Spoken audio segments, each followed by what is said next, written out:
부활주일 또 종료주일 전에 선지자 엘리야에 대해서 여러분에게 말씀을 드렸습니다. 엘리야가 얼마나 위대한 선지자였습니까? 그러나 이세벨이라고 하는 한 여인의 말 한마디에 충격을 받고 삶의 의욕을 상실해버렸고 그네는 탈진 상태에 빠져서 자살을 생각하기까지 했다 말씀을 드렸어요. 내가 반드시 내일 이맘때까지 너를 죽이리라. 이건 사실 분석해 보면 말도 되지를 않습니다. 그러나 이 말을 엘리야가 자기 마음속에 받아들였어요.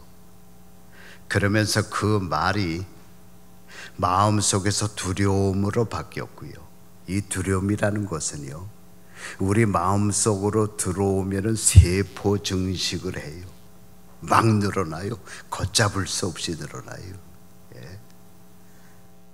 그래서 끝내는 엘리야가 모든 삶을 포기하기까지 이르게 되었어요. 여러분, 복음이 뭡니까?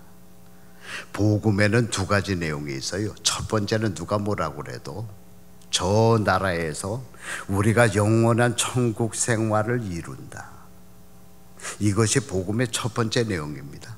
그러면 두 번째 내용이 뭡니까? 복음의 두 번째 내용은 우리가 죽기까지 이 세상에서 살아갈 때 우리 마음속에 지상 천국을 이룬다는 것이 복음의 내용이에요. 예. 그러니까 빼놓을 수 없는 복음의 내용 중에 한 가지가 뭐냐? 이 세상에서 지상 천국을 누리면서 산다는 거예요. 그러려면 반드시 지켜야 될 것 한 가지가 있어요. 그게 뭐냐? 우리의 마음을 우리가 지켜야 돼. 우리가 살다가 보면요, 별의별 생각이 우리의 마음을 향해서 다가옵니다. 어떨 적에는 음란한 생각이 다가올 때가 있어요. 아담의 후예로 태어난 우리 인간들은요, 누구를 막론하고 음란한 성격, 이 생각이 다가온다는 것은 어떻게 보면 당연한 거예요. 여기로부터 자유로울 사람은 단 한 사람도 이 세상에 없습니다. 그런데 문제는 수도 없이 우리가 살면서 음란한 생각을 할 수 있지만 그 생각을 우리의 마음속에 끌어들이면 안 된다는 거예요. 그렇게 되면 우리 마음속에 들어오는 그 음란한 생각이 별의별 일을 다 벌립니다. 여러분, 사무엘하 11장 2절 말씀 보면 다윗이 어느 날 밤에 왕궁을 거닐다가 밑에서 목욕하는 한 여인을 봅니다. 근데 거기 보니까 그 여인이 심히 아름다워 보였더라 그랬어요. 아름다운 여인이었어요. 그때 그것으로 끝냈어야 돼. 그런데 그 여인에 대한 생각을 마음속으로 끌어들였어요. 어떻게 그렇게 말할 수 있느냐? 그 다음 절 말씀을 보면은요, 다윗이 자기 부하 한 사람을 그 집에 보냅니다. 여러분, 왜 자기 부하를 보냅니까? 그리고는 그 여인에 대해서 알아보게 했어요. 그 여인에 대해서 알아봐 갖고 어떻게 하겠다는 겁니까? 음란한 생각을 마음속에 끌어들였어요. 그러니까 그 음란한 생각이 마음속에서 싹이 트는 거예요. 꽃이 피어나는 거예요. 열매를 맺게 되는 거예요. 그래서 다윗이 그 결과로 어떤 일을 당하게 되었습니까?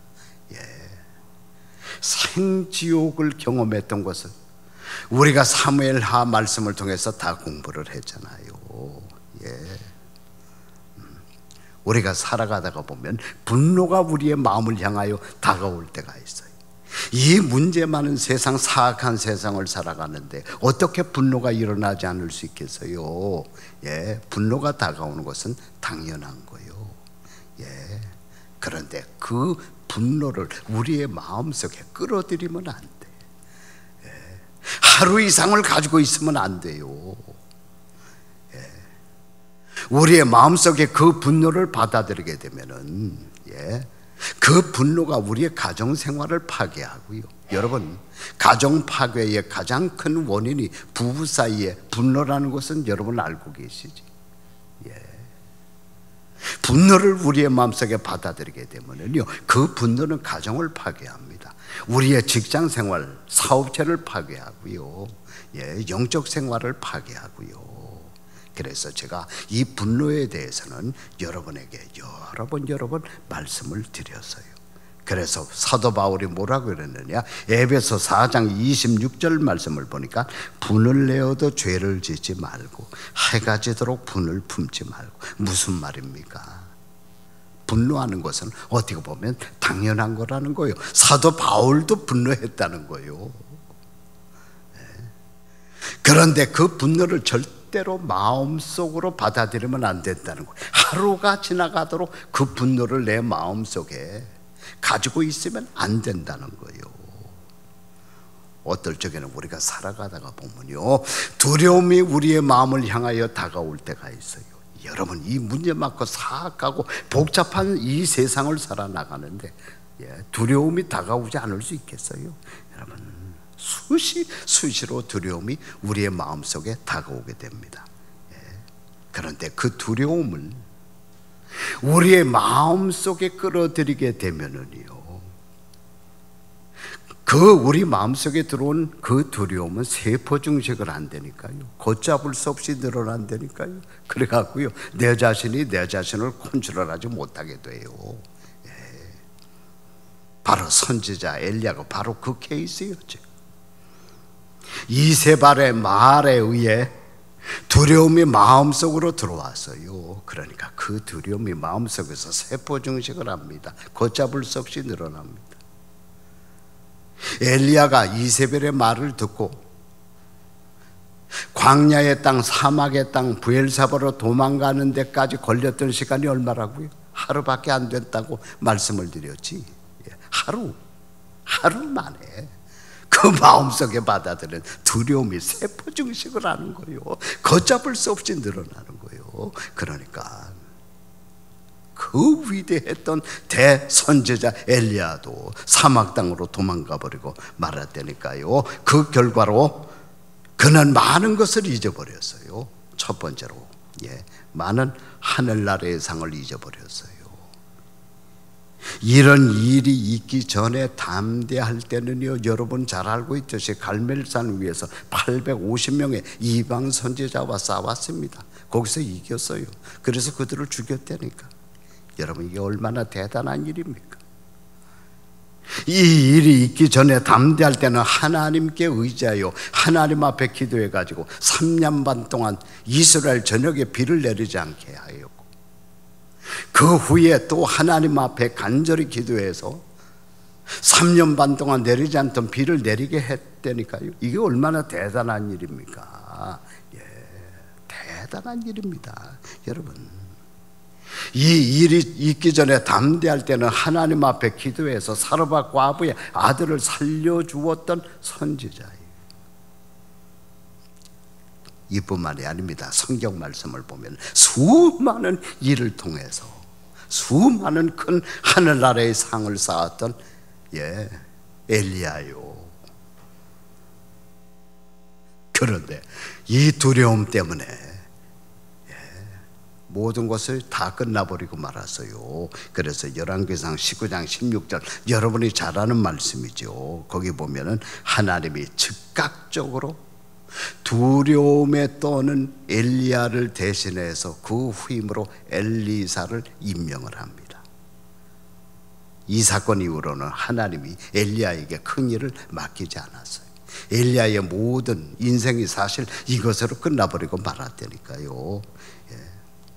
두 번째로 선지자 엘리야가 힘을 잃자 이세벨이 득세하여 더 악한 짓을 백성들을 향하여 시작하였어요. 오늘 본문 말씀의 내용이죠. 엘리야가 담대해가지고 그 당시 북이스라엘의 수도였던 사마리아에 그냥 남아 있었다고 하면은 이사벨과 아하방이 오늘 본문 말씀처럼 이렇게 사악한 짓 하지 못합니다. 그런데 하나님의 선지자라고 하는 이 엘리야가 두려움 속에 도망가 버리고 말았잖아요. 그러니까 사마리아에서요 이사벨과 아합이 별의별 생각, 별의별 행동을 다 하는 거예요. 심지어는 사람을 죽이기까지 하는 거예요. 이렇게 하나님의 백성들이 두려움 속에 빠지게 되면은요, 여러분 마귀가 여러분의 가정을 갖고 놀고요, 사업체를 갖고 놀고요, 영적인 생각을 가지고 놀고요. 그래서 신앙생활에 있어서 두려움이라는 것은 이렇게 무서운 거예요. 그래서 하나님의 백성들은 어떤 일이나 어떤 상황을 만나든지 간에 뭘 하면 안 돼요? 두려워하면 안 돼요. 왜? 두려워하면 그 다음서부터는 마귀가 득세하는 거예요.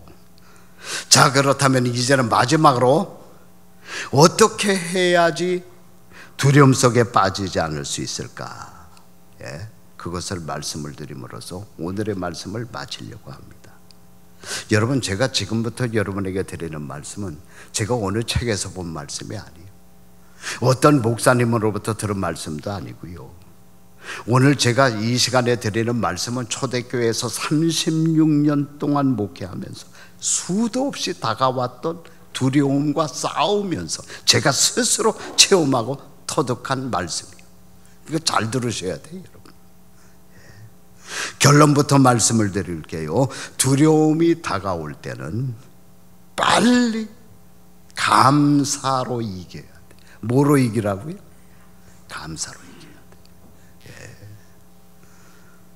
여러분, 불이 일어나면 소방관들이 달려와서 무엇부터 합니까?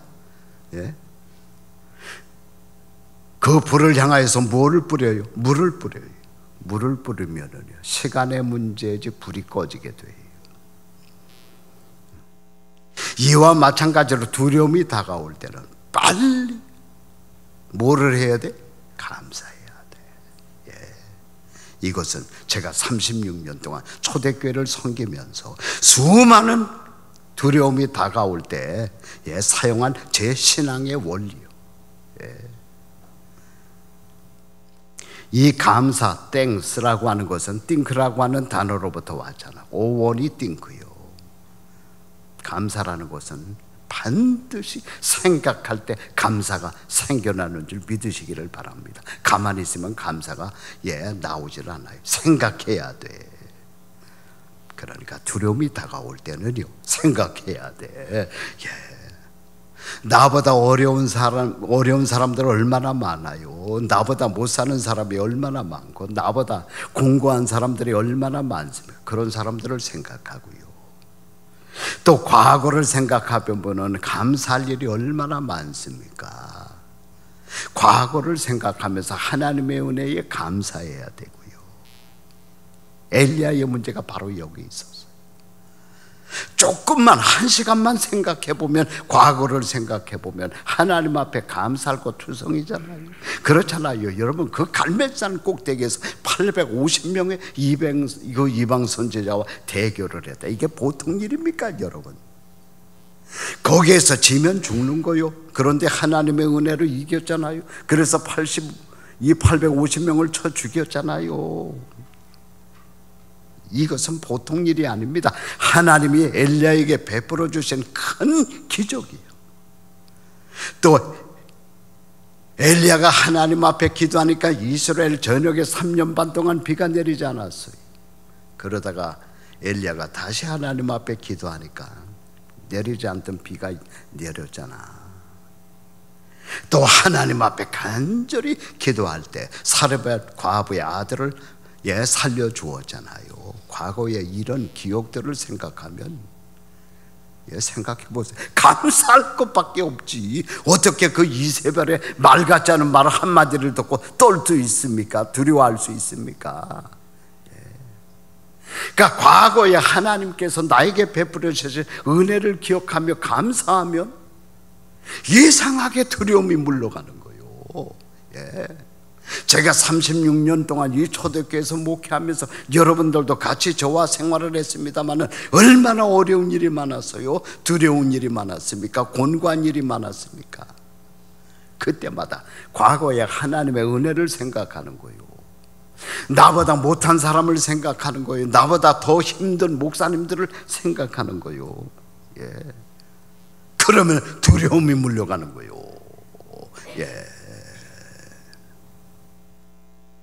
지난 주간에 우리 한국 서울에서 우리 교단 PCUS에 소속된 한인 목사님들의 총회가 있었어요.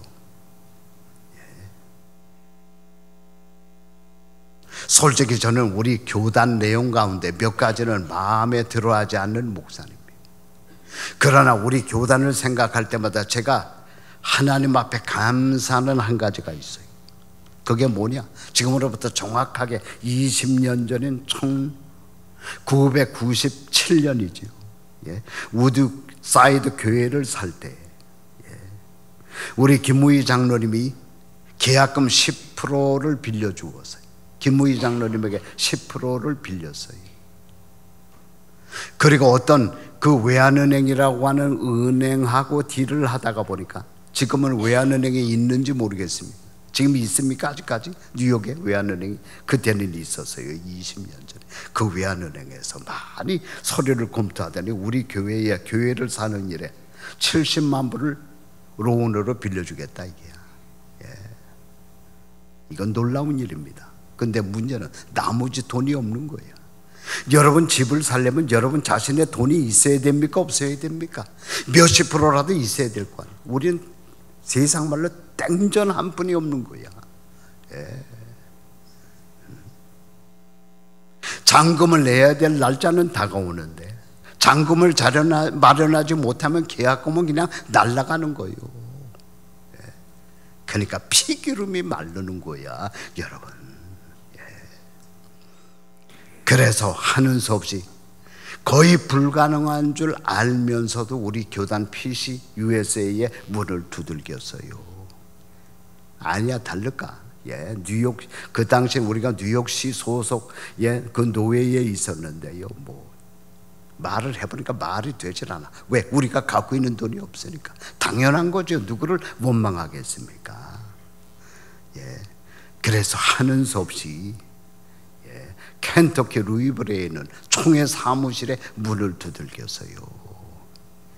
여러분 RCA 교단이라고 아시지? RCA 교단에서도 교회에 돈을 빌려줍니다. CRC 교단에서도 돈을 빌려주고, 그뿐만이 아닙니다. 많은 교단에서 자기가 소속된 교회에 돈들을 빌려줍니다. 그러나 우리 교회와 같은 상황 속에 있는 교회에 돈을 빌려주는 교단은 옛날이나 지금이나 단 한 교단도 없어요. 교회 건물을 살려고 하는 교회가 일불도 없는데 그런 교회에 돈을 빌려주는 교단이 없다니까. 그런 것을 다 알면서도 교단 사무실을 찾아갔다니까요. 켄터키 루이빌이요. 거기서 누굴 만났다고? 그것도 엘리베이터 앞에서 이승만 목사님을 만났고, 그 순간부터 하나님이 기적을 불러일으키시는 거야. 놀라운 방법으로 잔금을 치르기 전까지. 그래서 70만 불 외환은행, 나머지 모든 돈을 교단에서 빌려줘갖고 우드사이드 건물을 샀고요. 그러면서 우리 교회에 소망이 생긴 거예요. 그러니까 이런 기적이 저에게 한두 번이었습니까? 제가 여러분에게 여러 번 간증을 드렸잖아. 한두 번이 아니었어요. 그러면 오늘 말씀을 듣는 여러분에게는 하나님이 과거에 이런 은혜를 안 베풀으셨겠냐고, 이런 기적을 베풀어 주시지 않았겠냐고. 어느 누구든지 하나님의 백성들에게는 하나님께서 이런 은혜를 베풀으셨고 기적을 베푸셨다니까. 그렇다면 오늘날 여러분 이런저런 이유를 통해서 두려움이 여러분에게 다가옵니까? 그때에 여러분, 그동안에 여러분에게 베풀어 주신 하나님의 은혜를 기억하며 뭘 해야 돼요? 감사하시기를 바랍니다. 그리고 여러분보다 훨씬 못한 사람들을 생각해 보세요. 그분들을 생각하면서 감사하시기를 바랍니다. 감사하면 그 다음서부터 두려움이 도망가라. 이게 놀라운 신앙의 원리예요. 아무쪼록 두려움에 당한 분들이 있다면 하나님 앞에 감사하시는 여러분들이 다 되시기를 주님의 이름으로 축원드립니다. 기도하겠습니다.